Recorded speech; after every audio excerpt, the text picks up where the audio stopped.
Vamos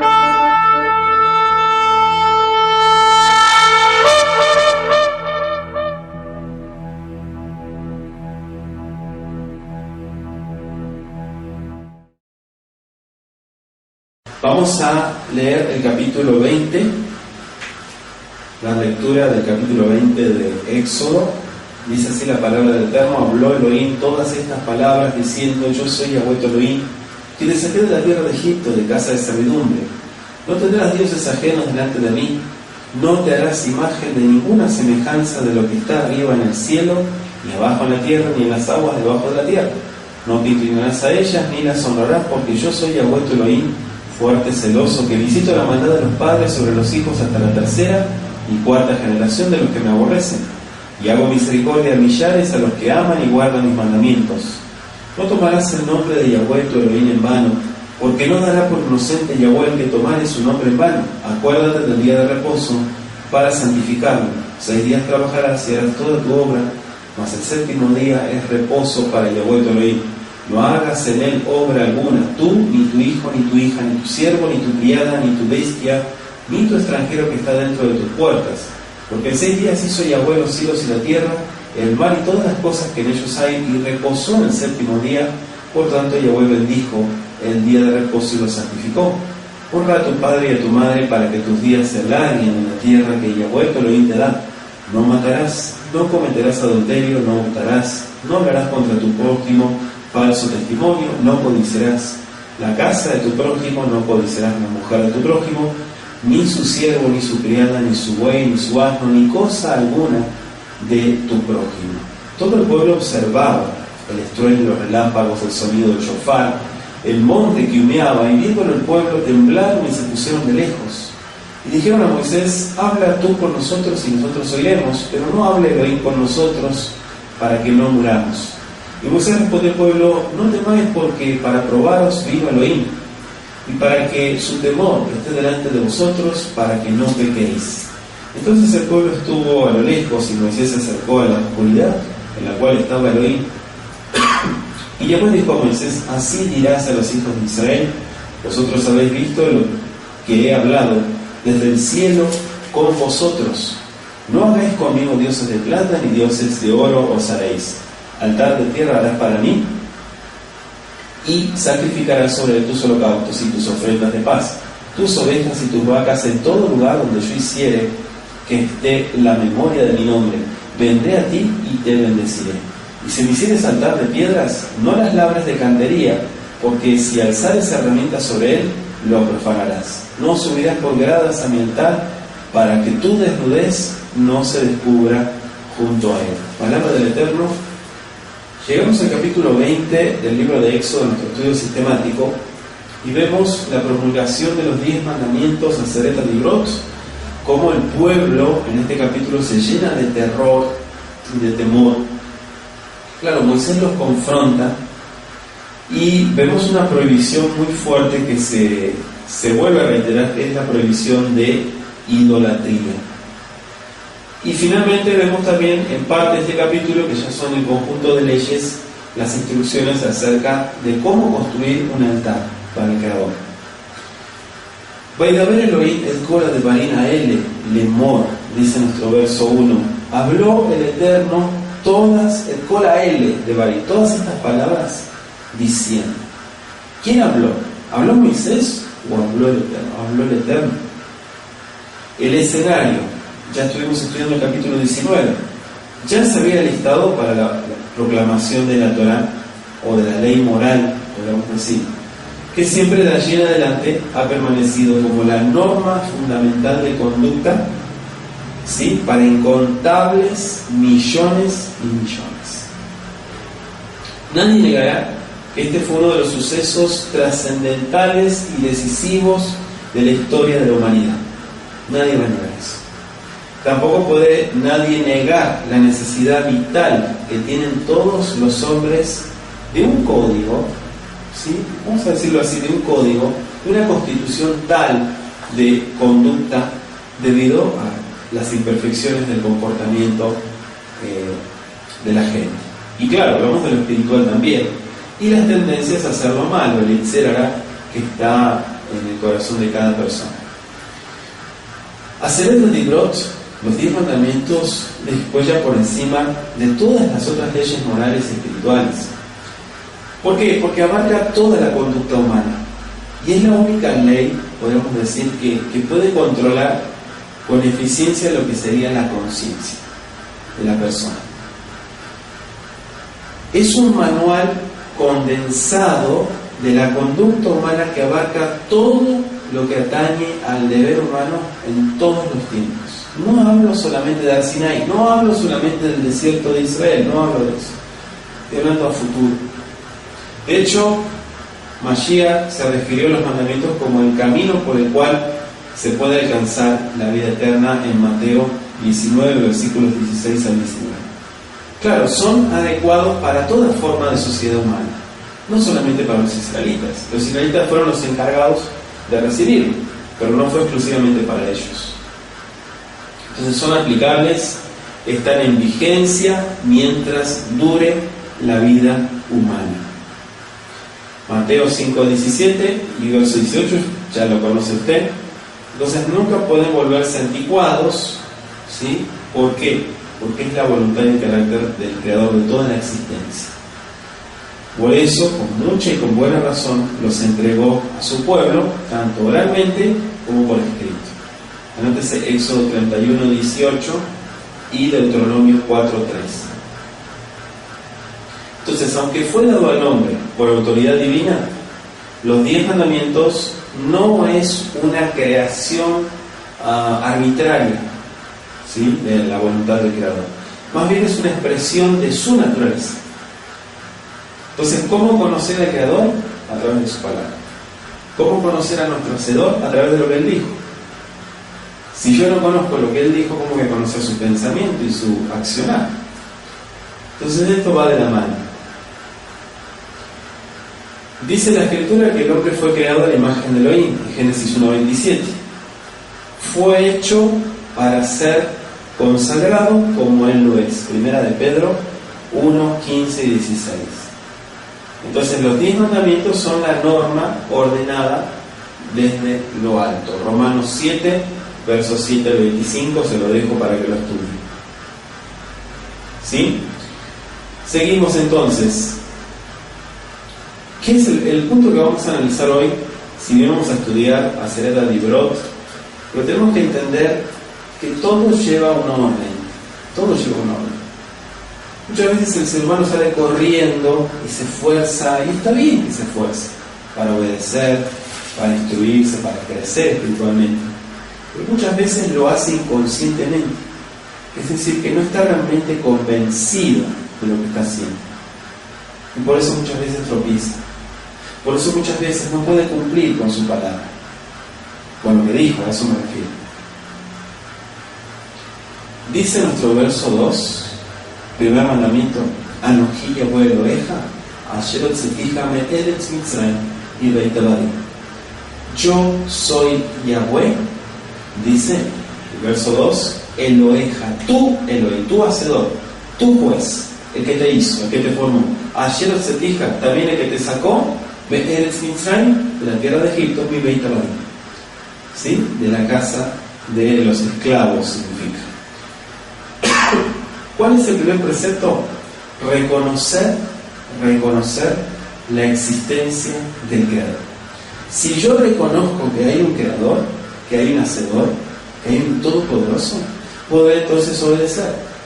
Yo no puedo cumplir el mandamiento número 2 si no cumplo primero el número 1, que es reconocer que Él existe, que es reconocer que Él me dio y me puso en un lugar. Y aparece Anoji Yahweh. Fíjese, Yahweh, sabemos que es un nombre propio derivado del verbo ser o llegar a ser, que es Liyot. ¿Sí? Eso ya lo hemos estudiado ya aquí en la comunidad, sobre todo cuando comentamos lo de Éxodo 3, 14 y 15. Entonces podemos decir, en definitiva, que el Liyot tiene que ver con el existente. Con el existencia. Podría ser con la existencia. La existencia misma de las cosas es Yahweh. ¿Sí? Allá, Ove, Eye. Ese es Él. Es la existencia. Y obviamente Él está fuera del tiempo y del espacio. Entonces, cuando Yahshua dijo a los Yehudim de sus días, antes que Abraham fuese, yo seré, ¿sí? Y en otras versiones dice, he sido, porque no dice yo soy es incorrecto. En Juan 8:58, ellos entonces comprendieron que pretendía, ¿sí?, ser o hablar en nombre de Yahweh. Cuando él dijo ese verbo, por eso cuando hablamos del pueblo que estaba en la esclavitud, si me preguntan, ¿qué les digo? Diles, Eyé me ha enviado. ¿Eyé? ¿Quién es Eyé? No, ellos van a saber. Tú diles así, diles, Eyé me ha enviado. Ese era el código para que ellos dijeran, sí, lo mandó el Creador. ¿Por qué? Porque ellos conocían ese nombre. Entonces entendemos claramente, en los días de Yahshua sucedió lo mismo, y esto explica también la hostilidad de los días de Yahshua, las tentativas para matarlo, cómo buscaban situaciones, ¿no?, para decir cómo. ¿Está hablando él en nombre de la deidad? ¿O él se cree la deidad? ¿Sí? Y ese es el motivo número uno por el cual el pueblo judío toma la determinación de apresarlo, ¿sí? O sea, siendo hombre, te proclamas Dios. Esa es la blasfemia, por eso el sumo sacerdote de aquellos días se rasga sus vestiduras. Ya hemos explicado todo esto, pero lo recordamos para entender el contexto. Entonces, volviendo a lo que decíamos, el equivalente del hebreo Yeh Asher Yeh, yo seré el que seré, de Éxodo 3:14, es lo que está aquí implicado. Beit Abadim, la casa de los esclavos o la casa de servidumbre. Claro, el Eterno proclamó su Torah en medio de truenos, dice la Biblia, ¿y qué más? Y relámpagos. El retumbar parece encontrar eco en las formas verbales imperativas de los mandamientos que vemos aquí. ¿Por qué? Porque los terrores de Sinaí tuvieron el propósito de colocar vívidamente delante del pueblo, ¿sí?, un día, digamos, un último gran día de juicio. Claro, los exigentes preceptos del capítulo 20, que hablamos de Aseret Adibrot, nos hacen entender que resaltan la justicia del autor de la vida. Y claro, los requerimientos, ¿sí? Porque él te dice, haz esto, pero no simplemente hay que hacerlo ya, te explica por qué hay que hacerlo, te da la explicación, te enseña, es un maestro. Entonces vemos todo esto como se va trazando en el pueblo, y también es aquel mismo que le dio las promesas a nuestros padres, Abraham, Isaac y Jacob. Las escrituras hacen de Egipto un símbolo de oscuridad, de esclavitud, Apocalipsis 11:8. La liberación de Israel de la esclavitud de Egipto bien puede compararse con la liberación de todo el pueblo del Eterno del poder de la opresión y del mal. El Eterno, dice la Escritura, que libró a los suyos de la tierra de Faraón a fin de que pudiera darles su Torah. ¿Dónde está eso escrito? En el Salmo 105, versos 42 al 45. Entonces, de la misma manera, cuando Yahshua viene a enderezar la escritura, porque el hombre se encargó de torcerla, incluso crear los mandamientos, otra vez, vuelvan al camino. Y podemos ver que el propósito ha sido siempre el mismo. Hay un modelo, hay una línea la cual se debe de seguir. Dice el verso 3, Lo yeye leja Elohim ajerin al panay. Lo yeye, no tendrás. Leja, para ti. ¿Qué cosa? Elohim ajerin, dioses ajenos, dioses otros, literalmente, dioses extraños al panay, delante de mí. ¿Qué significa al panay? ¿Que no presentes dioses cuando te vayas a encontrar con el Creador? No, porque Él está en todos lados. Directamente, que no esté ni en tu mente, dice. Porque yo soy todo. Yo soy la existencia, dice el Creador. No está hablando que no traigas muñecos cuando te presentes delante de mí, porque yo estoy en todos lados, dice el Creador. Entonces aquí vemos claramente que, aunque el pacto fue hecho con Israel como un todo, lo estudiamos en Éxodo 19:5, el uso de forma singular del verbo aquí nos muestra que el Eterno se dirigía a cada individuo de la nación, porque la responsabilidad es individual, no es congregacional, no es grupal, es individual. La fe que yo haya alcanzado, usted no hace nada con mi fe, y tampoco yo puedo hacer nada con su fe. Eso es algo individual. Entonces vemos acá claramente que les habla a cada uno en forma singular. Cada uno es responsable. O sea, no es suficiente una obediencia colectiva. No. Para todos los tiempos, los 10 mandamientos dirigen su exhortación a la conciencia de cada ser humano individual. Anótese Ezequiel, ya conoce esta porción, 18, versos 19 y 20. Todo es individual delante de él. Entonces, delante de mi faz, alpanay, es una expresión idiomática del hebreo que se refiere en adición a mí o además de mí o en oposición a mí. Es decir, panay tiene que ver con rostro y es cuando una persona se para enfrente de otra. ¿Sí? Eso es lo que significa. Entonces seguimos.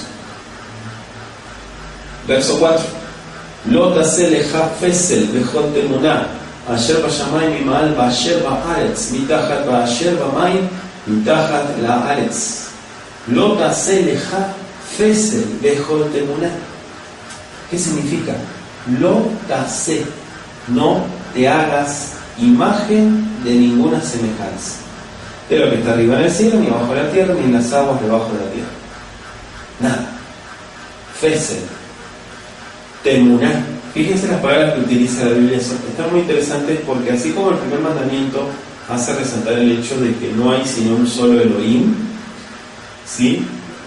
¿Por qué? Porque estamos hablando de gente que venía de un lugar donde el culto era muchos dioses. Y el segundo pone énfasis en la naturaleza espiritual del Creador. Anótese Juan 4:24.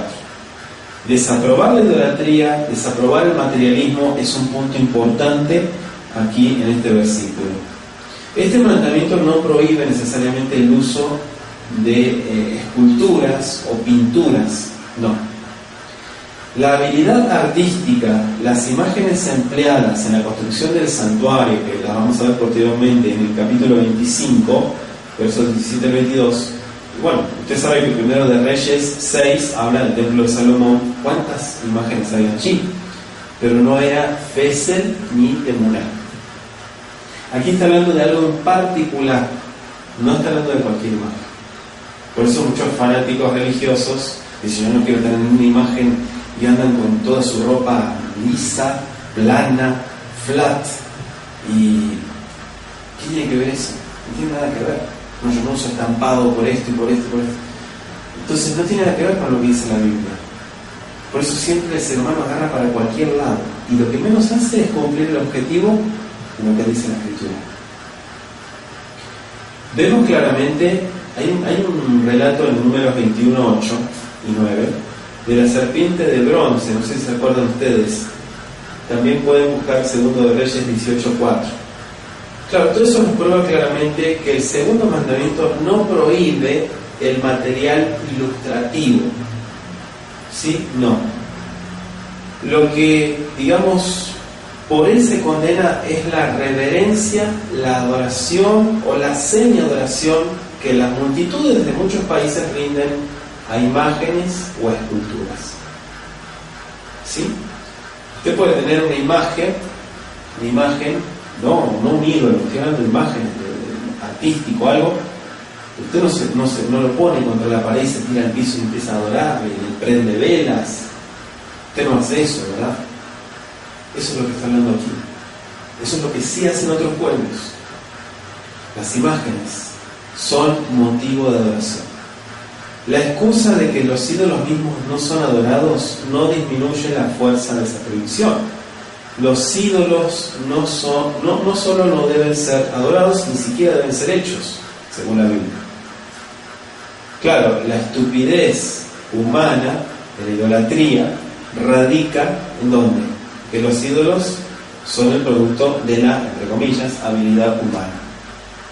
Entonces, por lo tanto, inferiores al hombre, sometidos a él, ¿sí? Él los domina, como todo lo que hace el hombre.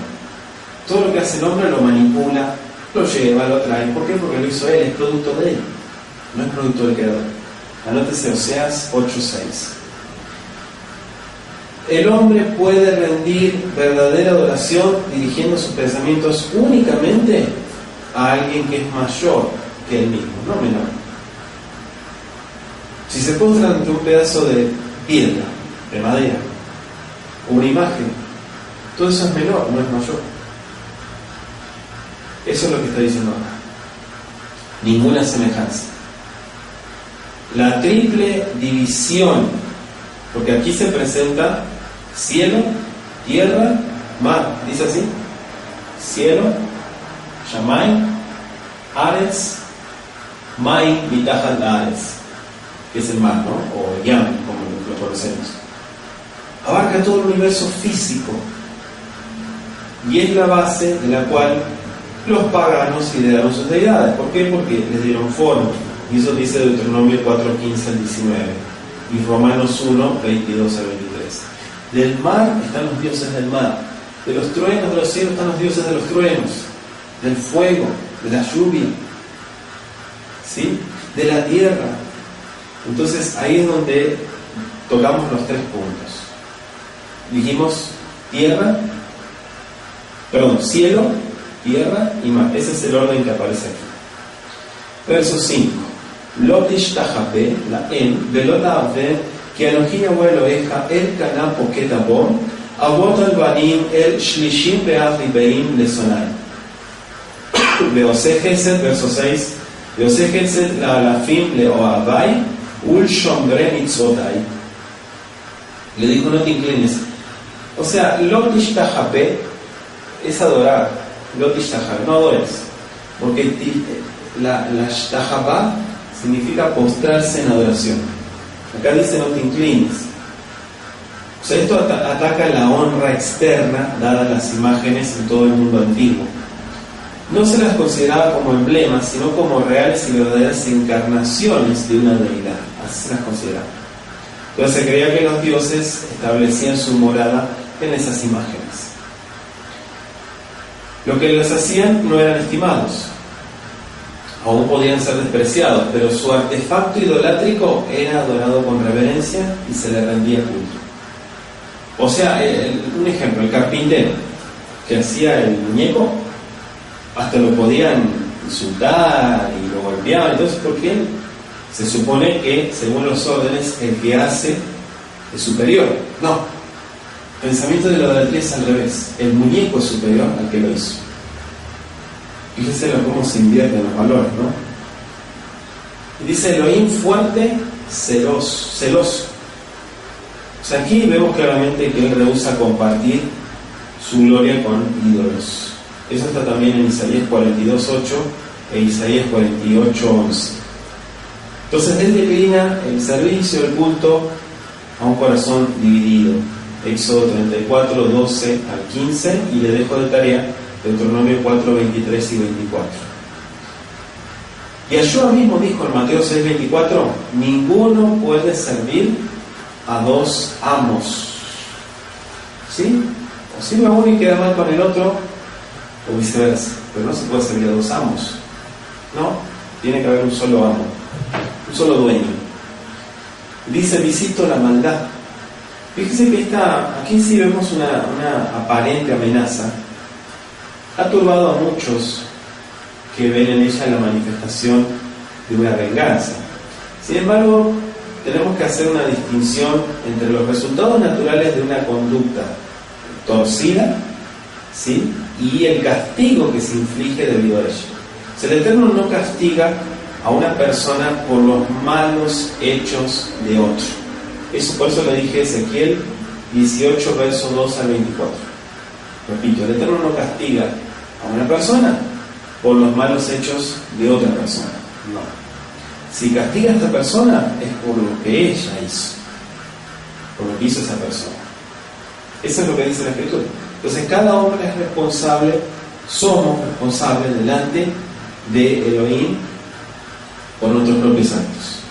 Entonces al mismo tiempo el Eterno no altera las leyes de la herencia para proteger a una generación de los delitos de los padres, ¿sí? O sea, esto no correspondería con el carácter de Él y con la forma en que Él trata al ser humano. La justicia divina visita la maldad de una generación sobre la siguiente únicamente mediante las leyes de la herencia que fueron ordenadas por el Creador en el principio, y eso está en Génesis 1:21, versos 24 y 25. Anótenlo. Nadie, escúchenlo muy bien, puede eludir del todo las consecuencias de la disipación, la enfermedad, el libertinaje, el mal proceder, la ignorancia, los malos hábitos, todo lo que se transmite por las generaciones presentes, ¿no? Los descendientes de idólatras degradados, digamos los vástagos de hombres malos, perversos, generalmente comienzan la vida con las, digamos, todo lo que provoca el mal, el pecado, en orden físico, pero también en orden moral. En otras palabras, se cosechan los frutos de las semillas sembradas por los padres, ¿sí? Si el padre hace mal su trabajo, ¿cómo va a echarle la culpa al hijo? Un decir, ¿no? Entonces hablamos de que aquel que viene antes tiene una responsabilidad. El que viene después también tiene una responsabilidad. Pero es un orden, recuerden que es el tiempo. Cuando el padre se lava las manos de su responsabilidad, pero pretende que el hijo actúe de una manera de la cual él nunca le ha transmitido, entonces eso está mal. Los valores que le dio son torcidos, por eso el hijo está desviado. O tal vez no fue suficiente su trabajo. Entonces dice visita, otra versión dice prescribe los resultados de iniquidad. No para vengarse, sino para enseñar a los malvados que una conducta indebida va a traer tristes resultados. Es enseñanza, nada más. Por eso dice los que me aborrecen, es decir, aquellos que aunque conocen al Eterno, rehusan servirlo. Seguimos avanzando. Verso 6, dijimos, los que guardan los mandamientos. Claro, dijimos ya que el verdadero amor al Creador se muestra a través del acto de la obediencia, ¿sí? Incluso las personas dicen, tanto dices que amas a tal persona, lo primero es demostrarlo, ¿sí? Le puedes decir muchas cosas bonitas, pero no haces nada. ¿De qué sirve? No sirve de nada. Lo mismo pasa aquí, ¿sí? ¿Cómo se muestra el amor? A través de la acción. Amar, ¿sí? Abba, amor en hebreo viene de af. ¿Qué es af? Dar. Amar es dar. Es darse, eso es amor. Entonces, el Eterno mismo, sabemos que es amor, y sus tratos con su creación son por motivos por el amor, porque Él las hizo. El Eterno no desea que lo obedezcamos por terror, como una obligación, sino porque nosotros elegimos hacerlo. Y si no le parece a muchas personas hacer eso, está bien. Es su pensar. Yo no puedo obligar a la gente, usted tampoco, ¿verdad? ¿Usted puede obligarme a mí a amar al Creador? No, tampoco yo puedo obligar. Y si usted se conectó y estamos estudiando juntos, es porque algo nos une, ¿verdad? Pero yo no debo de manipular ni tratar de obligar a usted a que haga algo que no siente. Dice el verso 7, Lo tisat shem Yahweh Eloheja, Lashem, que lo en aquella web et asher isat shemo Lashem. No tomarás el nombre de Yahweh tu Elohim, Lashem, para vanidad. Que lo en aquella web et asher isat shemo Lashem. Claro, la palabra Lashem significa vanidad, vacuidad, es algo vacío, falso, hueco, falsedad, iniquidad, es decir, para cosas malas. Vanidad son tonterías, cosas vanas, ¿sí? De hecho, la palabra vanidad, es interesante que la palabra vanidad en hebreo es la misma palabra que vapor, porque el vapor está unos segundos y desaparece. Así es la vanidad. Entonces, inculcar reverencia es el principal propósito del tercer mandamiento. Salmo 111, verso 9 y Coelet, Eclesiastés 5, 1 y 2. Claro, es una secuela apropiada de los dos que lo proceden, ¿no? Los que solo sirven al verdadero Elohim y le sirven en espíritu y verdad van a evitar cualquier uso descuidado, irreverente y innecesario del nombre del Altísimo. No blasfemarán, ¿sí? ¿Por qué? Porque la blasfemia o cualquier lenguaje descuidado no solo viola, ¿sí?, el principio, sino que también profana. Entonces fíjese que aquí hablamos de varios puntos. Dice lo y enaqué. Lo y enaqué. Tiene el verso 7. No dará por inocente, eso significa. Verso 8. Zahor et yom ha-Shabbat lekadesho. Recuerda el día de reposo para santificarlo, ¿no? Fíjense que Zahor, acuérdate. Y la otra porción dice Shamor. Shamor, ¿qué es Shamor? Guarda. Eso está en Deuteronomio 5.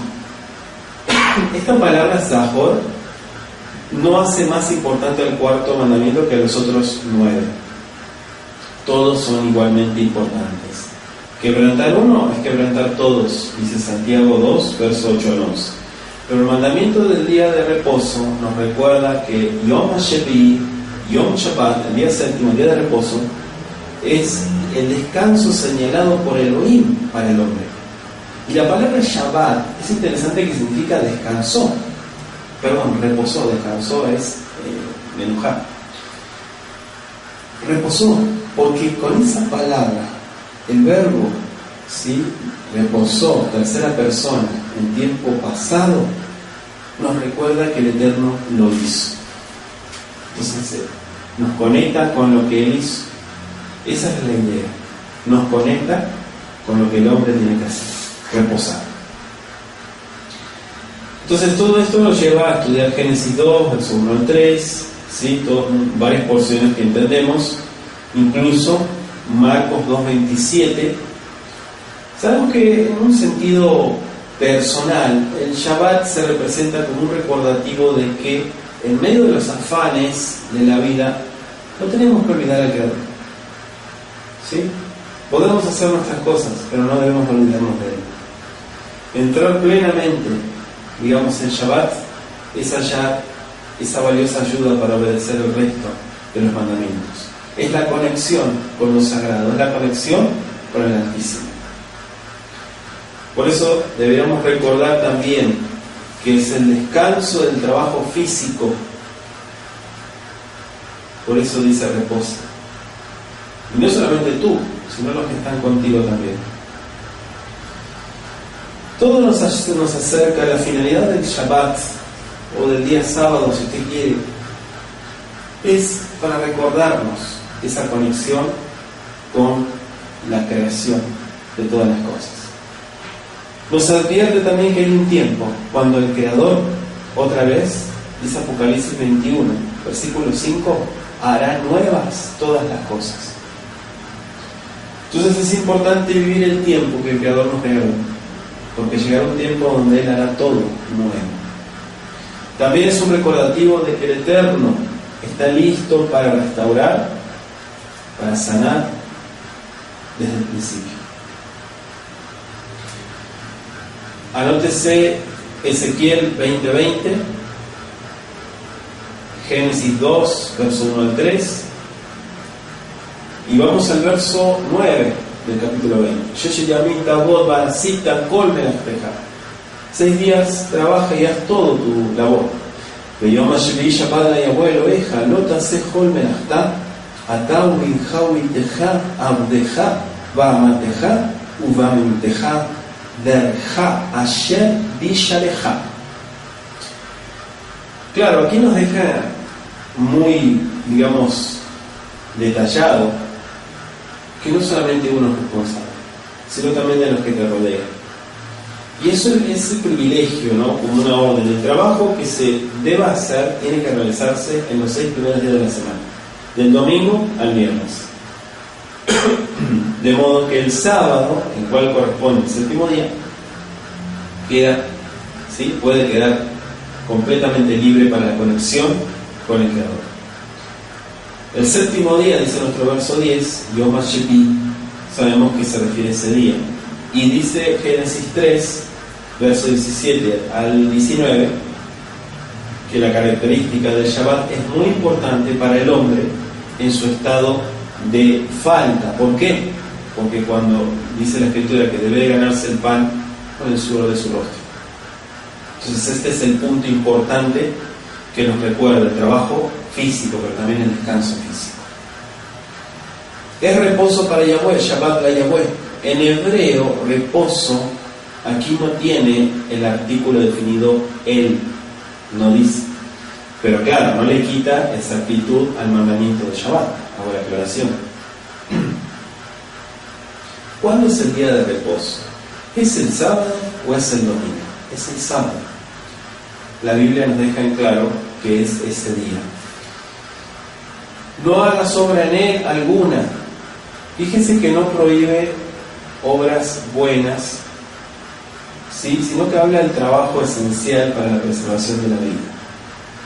La salud, que no puede realizarse también en otros días. Claro que si una persona necesita intervención médica, tiene que ir, porque primero está la vida. Dice Mateo 12, 1 al 14, siempre es lícito hacer bien en el día de reposo. Le dejo también Marcos 2, versos 23 a 28. ¿Sí? Entonces seguimos. Ni tu bestia, fíjense todo lo que, por claro, en el mundo bíblico se usaban los animales para trabajar y demás. Y tal vez no faltaría aquel que dijera, yo descanso en mi casa, pero mando a trabajar al animal. Tu extranjero también y aquel que está en tus puertas. Todo esto nos conecta también con Éxodo 12:38, porque dice que una grande multitud salió de Egipto con Israel y se mezclaron egipcios con hebreos. Verso 11, Kisheshe yamina saya weta shamayim betaaret etayam et kol asher bam vainach vayom bashvi ashvi al ken berach Yahweh yom hashabbat vaikas sheu. Por eso lo santificó, dice, porque en él reposó. Vayanach vayom ashvi, porque reposó en el día séptimo. Al ken berach Yahweh, por eso bendijo. Si él bendijo, dice hizo. ¿Qué es el verbo? Hizo. Y esto es importante, ¿por qué? Porque él estableció. Eso es lo que está diciendo. Kabel tabija betimeja lemaña el hum y amenja al abamá shel Yahweh Eloheja noten lach. Kabel tabija betimeja, honra, respeta, ¿sí?, a tu padre y a tu madre. Esto, bueno, sabemos que abarcando los 4 primeros mandamientos, nuestros deberes para con el Eterno, ahora entramos en la segunda tabla, ¿sí? Trata con nuestros deberes para con nuestros prójimos. Quiero darle de tarea a Mateo 22, versos 34 al 40. Antes de la edad cuando se tiene responsabilidad moral, los padres son para sus hijos como los representantes de Elohim. De hecho, en el hebreo moderno, ¿no? Pero la palabra padres dice orim y significa luces. Los padres son las luces de los hijos, son las guías, son los que dirigen a los hijos. Claro, es lógico y adecuado que nuestro primer deber que atañe al hombre se refiere a ellos. Le dejo Deuteronomio 6:6 y 7 y Efesios 6, verso 1 y 3. También anótese Colosenses 3:20. Otro propósito de esta mitzvah es crear respeto por la autoridad legítima. Anoten. O sea, un respeto tal comienza con el concepto que los niños tienen de sus padres. En la mente del niño, esto se convierte en la base para el respeto y la obediencia que se deben a los que tienen una autoridad legítima sobre él para toda la vida. La palabra kabed siempre viene de kabod, que es gloria, honra, respeto, pero también es un adjetivo que significa pesado. Aquellas personas tienen que ser de peso para tu vida, ¿sí? Por eso las vas a respetar, porque son importantes para tu vida. Eso es lo que está diciendo el precepto. Esa es la conexión de kabed, de respeto, con el adjetivo pesado. Vemos claramente que este mandamiento no solo prohíbe la violencia física, sino lo que es las consecuencias mucho mayores, el daño hecho al alma. Es más, según la Biblia, ¿qué es más pesado? ¿El daño físico o el daño espiritual? El daño espiritual. ¿Sí? De hecho, prohíbe también, vemos en la Escritura que se prohíbe golpear y maldecir a los padres. Está totalmente prohibido eso. Pero el daño al alma es algo irreparable. Lo violamos cuando inducimos a otros al pecado por nuestro ejemplo, por nuestra conducta, y contribuimos así a la destrucción de las almas. O sea, los que corrompen al inocente, los que seducen al virtuoso, matan en un sentido mucho peor que el asesino y que el bandido. ¿Por qué? Porque hacen algo más que matar el cuerpo. Anótese Mateo 10:28. ¿Sí? Esta prohibición no solo abarca el adulterio también, en el verso 14. Acompáñenme. Lo tirzaj, lo tinaf, y el verso 15, lo tikno. No mates, no adulteres, y lo tikno, que sería no hurtes o no robes. ¿Por qué decimos que abarca más del adulterio?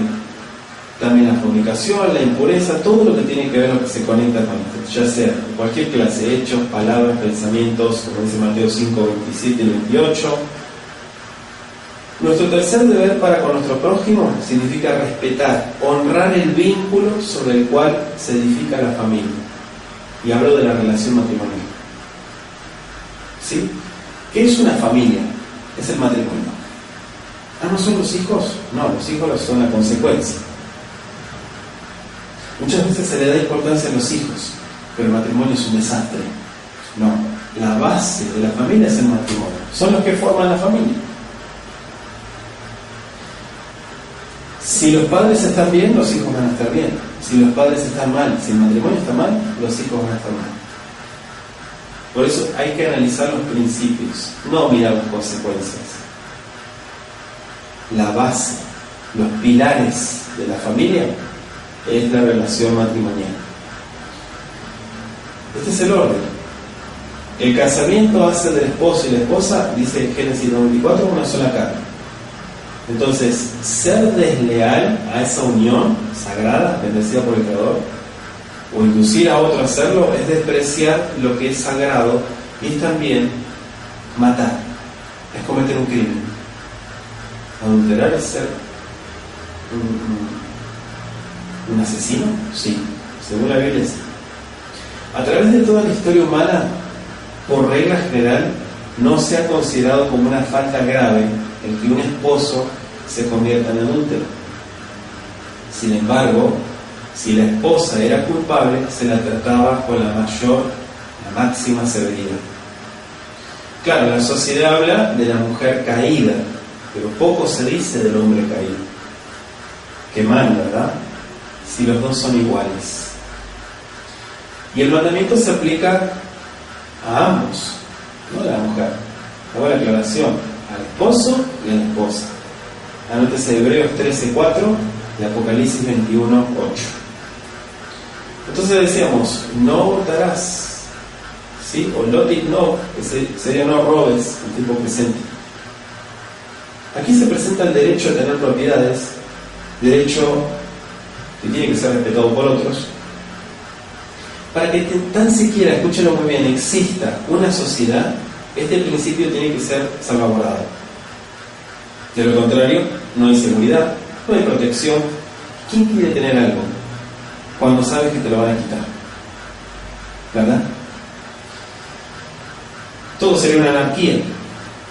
Este mandamiento prohíbe cualquier acto con el cual obtengamos, directa o indirectamente, los bienes de otro, faltando a la honradez. Especialmente en estos días, ¿sí?, cuando cada vez parece más borroso el concepto claro de moralidad, es bueno recordar que la adulteración, el ocultamiento de defectos, la presentación tramposa, ¿no?, de la calidad, entre comillas, el empleo de pesas y medidas falsas, en sí es toda una mentira. La sociedad actual es una mentira. Todo es un acto de robo, todo es un acto de interés de por medio para tratar de sacar el mejor provecho sobre el otro, etc. ¿Sí? Así como el ladrón o el ratero, pero por saco y corbata, en otras palabras. Los empleados roban cuando reciben una comisión a espaldas de sus superiores, o se apropian de lo que no entra explícitamente en un convenio. No estaba escrito, entonces tengo derecho a hacerlo. No es así. Roban los empleadores cuando retienen de sus empleados, los beneficios que les prometieron, o permiten que se atrase el pago de sus salarios. Los fuerzan a trabajar fuera de horario, sin la debida remuneración, todo por el mismo precio. Todo eso es robar. Los privan de cualquier otra consideración que razonablemente tienen derecho a esperar. Roban quienes ocultan mercancías de un inspector de aduana o las desfiguran en cualquier forma, ¿sí?, contrabandean, o los que falsean sus declaraciones de impuestos, los que defraudan a los mercaderes incurriendo en deudas que nunca van a pagar, los que en vista de una bancarrota inminente transfieren sus propiedades a un amigo con el entendimiento de que más tarde les serán devueltas. Todo eso es estafa. O quienes recurren a cualquiera de las llamadas tretas de comerciante, con la excepción de que los que están imbuidos por ese espíritu de honradez, ¿sí?, de los que aman la justicia, la equidad y el recto proceder. Claro, entendemos que aquí hablamos de muchas cosas, no es simplemente asaltar a la gente. Hay muchas formas de robar. Cualquiera que retiene de otro lo que en justicia podemos decir le pertenece, justamente, o se apodera de lo ajeno para su propio uso, está robando. Eso dice la Biblia. El aceptar como propios el reconocimiento por el trabajo o las ideas de otros, el usar lo ajeno sin permiso o el aprovecharse de otro en cualquier forma, todo es robar. Se da cuenta que la gente lo ve de otra forma. Todo es robar. Quiera, no quiera, lo declare, no lo declare, está robando. Verso 16. Lo tane bebeja et shaker. No respondas a tu prójimo et shaker, testimonio falso. Bueno, este mandamiento puede ser transgredido de una manera pública mediante un testimonio mentiroso, ya sea ante un tribunal, como dice Éxodo 23:1. Y claro, el perjurio siempre ha sido considerado como un delito grave contra la sociedad. Hablamos no solamente cuando te pregunten en un tribunal, di la verdad. No solamente hablamos de eso, sino hablamos de cualquier prójimo. No estamos hablando de un tribunal. ¿Sí? No solamente un tribunal. Estamos hablando de gente que responde falsedad. Que dice las cosas a medias, eso es mentir. Que encubre, porque fácilmente son hipócritas. Y claro, la gente se entera tarde, pero se entera igual. Pero la persona no dijo las cosas de frente. Es un mentiroso. Y claro, muchas veces la gente actúa así por miedo, por inseguridad, por pecado, ¿no? Pero siempre hay que ir con la verdad. Mejor no respondas. Si no vas a decir la verdad, mejor no respondas. Porque si vas a responder falsedad o cosas que no son ciertas, ahí vas a estar mal. Y uno incurre en este pecado. Verso 17. Lo tachmot bedreja, lo tachmot eshet reja, beabdo, beamato, beyoló, bejamoró, bejol asher lereja. Nada, no codiciarás nada. No solamente esto, no codicias nada. Por eso explica todo, ¿sí? Ella reja, la mujer de tu prójimo, beabdo, su siervo, beamató, beyoló, su animal, todos sus animales, todo lo que pueda tener. Bejol asher lereja, y cualquier cosa que tenga, no codicies nada. 10º mandamiento, aquí completa al 8º, ¿no? Porque la codicia es la raíz de la cual crece el robo. ¿Por qué la gente roba? Por codicia. Porque anhela tener lo ajeno. O porque quiere conseguir o le molesta que el otro progrese. Entonces envidia, codicia, termina robando. Vemos varios puntos aquí. Quiero darle como tarea Proverbios 4:23, Santiago 1, verso 13 al 15. ¿Sí? Todo esto está conectado. Dice el verso 18, Bejol ha'am ro'in et kolot bet alapidim, bet kol hashofar bet ha'ar Hashem bayar am beyanu bayamdu merachok. Fíjese que dice que temblaron. Qué tremendo, ¿no? O sea, los terrores de Har Sinai, los truenos, los relámpagos, el sonido del shofar, la montaña humeante, miren todos los puntos que estoy marcando, la nube, la voz que hablaba desde la nube, todo eso llenó al pueblo de temor. Deuteronomio 5, verso 23 al 31, se lo dejo de tarea. Dice el verso 20, Vayomer Moshe la'am al tirú, no teman, כי לבעור נסות אתכם בא אלוהים ובעבור תהיה ירדו על פניכם לבלתי תהדאו. Dice, no teman. Fíjense que Moisés acá está haciendo el trabajo de tranquilizar al pueblo, ¿sí? Llevar seguridad. No necesitaban temer. Era el propósito del Eterno impresionar en forma, ¿sí?, fuerte sus mentes, todo el concepto de su majestad, su poder, como un freno para cualquier acto de maldad.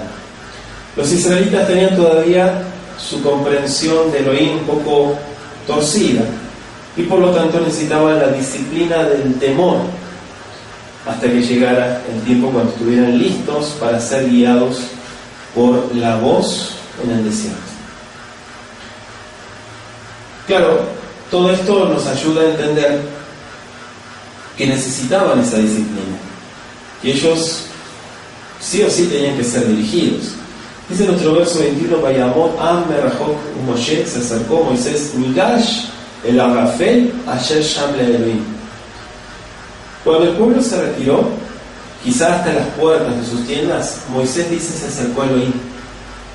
Y en contraste con el temor de sus compañeros israelitas, que los apartó de Elohim, él se acercó. ¿Por qué? Por su fe, por su consagración. Fue atraído a Yahweh. Entonces él estaría donde estuviera él. Y algunos, debido a su condición falta, son repelidos por la presencia misma del Creador. Otros, por su corazón recto, hallan su mayor satisfacción en la comunión con su Hacedor. Quiero darle Mateo 8:34, Lucas 4:42 y Salmo 42, verso 1 y 2. ¿Sí? Entonces seguimos. Aquí hay muchos puntos para analizar, pero fíjese que el verso 22, sí, 22 estamos diciendo, Vayomer Yahweh Moshe, Ko tomar et bnei Israel atem, reitem, ki min hashamayim dibarti imachem. Qué tremendo. Aquí podemos ver nuestro verso 22, que Yahweh dijo a Moisés, así dirás, imperativo, tomar, a los hijos de Israel, vosotros habéis visto que he hablado desde el cielo con ustedes. O sea, son testigos, le dijo. Y este versículo, digamos que comienza con este pasuk, ¿no? Comienza el libro del pacto. Anótese Éxodo 24:7, que está, ahí está declarado. y tomó el libro del pacto y lo leyó a oídos del pueblo, el cual dijo: haremos todas las cosas que Yahweh ha dicho y obedeceremos. ¿Sí? El libro del pacto, que termina con el capítulo 23. Entonces es una ampliación detallada de todos los principios contenidos en los 10 mandamientos y se compone de varias leyes civiles, ceremoniales, sociales, etc. El pasaje del capítulo 24.4 y 24.7, ahí deducimos que estas leyes recibidas por Moisés en el Sinai, inmediatamente después de la entrega de los 10 mandamientos, fueron puestas por escrito y reunidas en un libro conocido como Sefer Abrit, que es el libro del pacto. ¿Sí? Que era considerado muy sagrado y lo leyó. Entonces, siguiendo la orden de Aseret Dibrot, los 10 mandamientos, las primeras y más importantes leyes son las que tienen que ver con el servicio al Creador. Y hablamos de los versos 23 al 26. ¿Por qué? Porque aquí vamos a hablar del altar. Primero y principal, ¿cómo te vas a presentar delante de mí, dice el Creador? Lo otro, lo del prójimo y demás, va a venir luego. Pero primero es hacer las cosas bien con el Hacedor. Aquí vemos claramente que, bueno, este código contiene unas 70 leyes distintas. ¿Sí? Hablamos de una organización civil del Estado hebreo y a través de este libro que se menciona. Él le dijo: han visto, claro, es un recordativo que el autor de estas leyes civiles es el mismo que pronunció los 10 mandamientos. No son leyes de Moisés, no es la Torá de Moisés, es la Torá del Eterno. Verso 23 dice el texto: Lo tasun iti Elohe Gesed ve'oleh zahav Lo tasun lahem. No se hagan dioses de plata ni dioses de oro. ¿Sí? ¿Y qué más dice?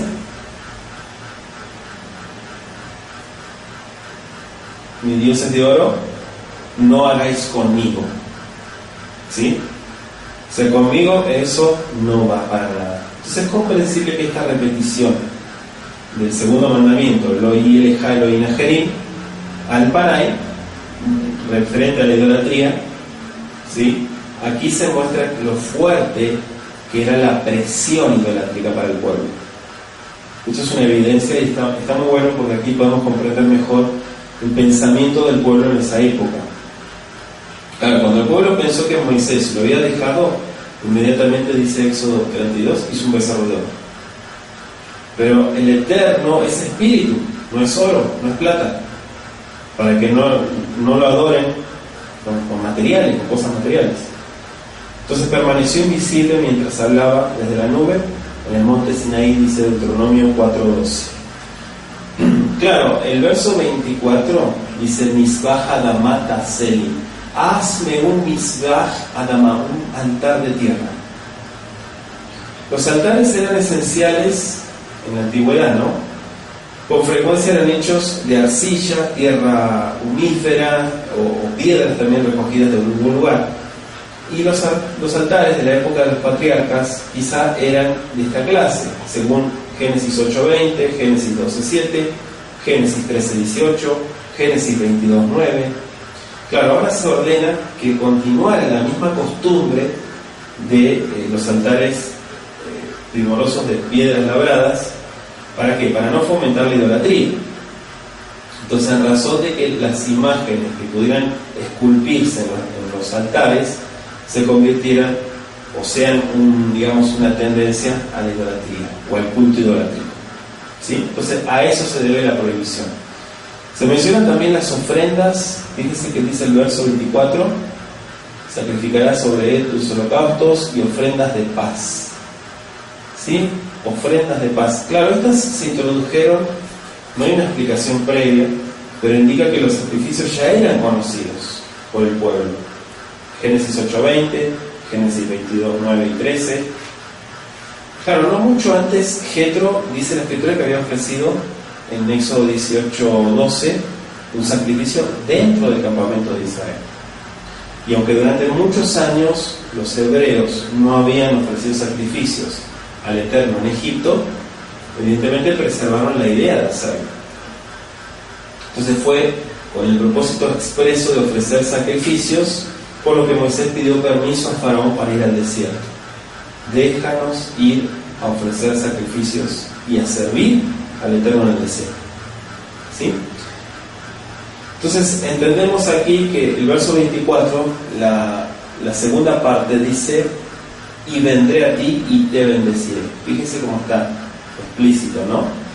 Dice: Avo eleja, avo es vendré a ti, ubarejejtija, y te bendeciré a ti. Así se traduce. Es una promesa condicional que debía de cumplirse si el pueblo construía altares adecuados y ofrecía los sacrificios adecuados, no en cualquier lugar, en todo lugar donde el Eterno pusiera su nombre. Eso es lo que dice la condición.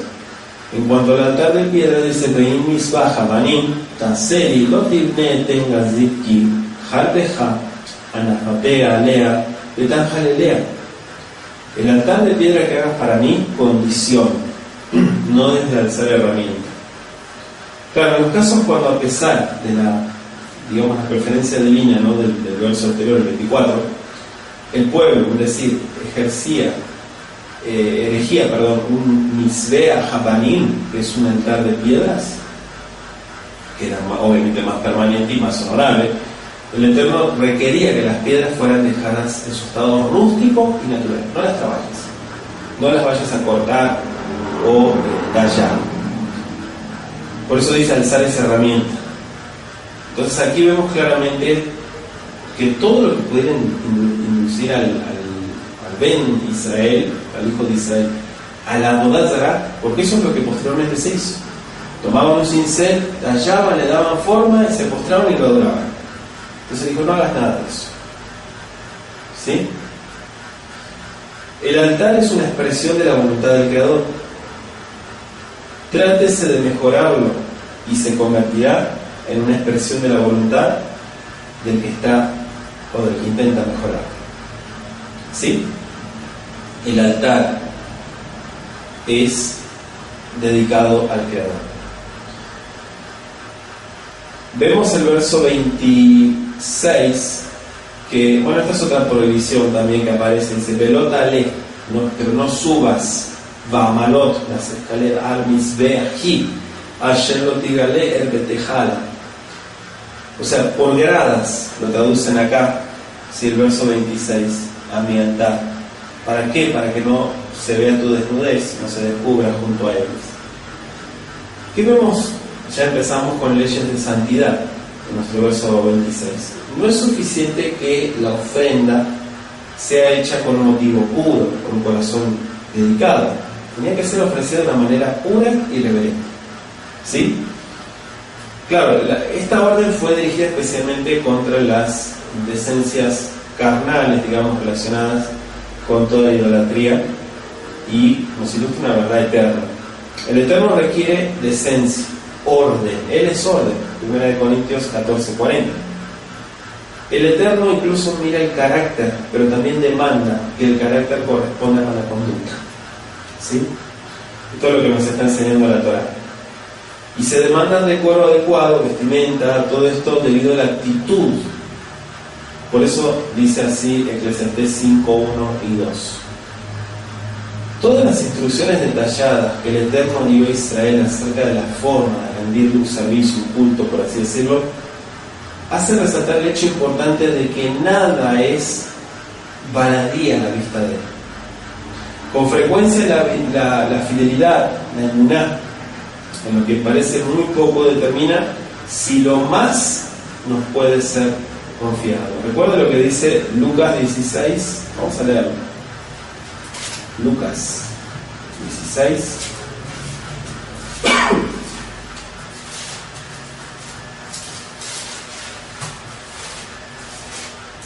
El verso 10, si gusta anotarlo. Dice: el que es fiel en lo muy poco, también en lo muy poco, también en lo más es fiel. Y en que en lo muy poco es injusto, también en lo más es injusto.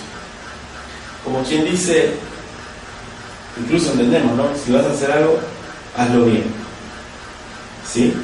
Esa es la idea de donde se desprende este versículo, lo que estudiamos de Éxodo capítulo 20, verso 26. Damos gracias al Todopoderoso por la oportunidad que nos dio de estudiar en esta tarde y que siga dirigiéndonos a toda la verdad. Y bueno, Sheolam, te agradecemos por la oportunidad de estudiar juntos en esta tarde. Te pedimos que sigas dirigiéndonos, dándonos entendimiento, reflexión, Beshem Yeshua HaMashiach. Gracias por el estudio de este capítulo 20, Padre bendito, por todo lo que podemos analizar. Toda la pareja, Beshem Yeshua HaMashiach. Amén y amén.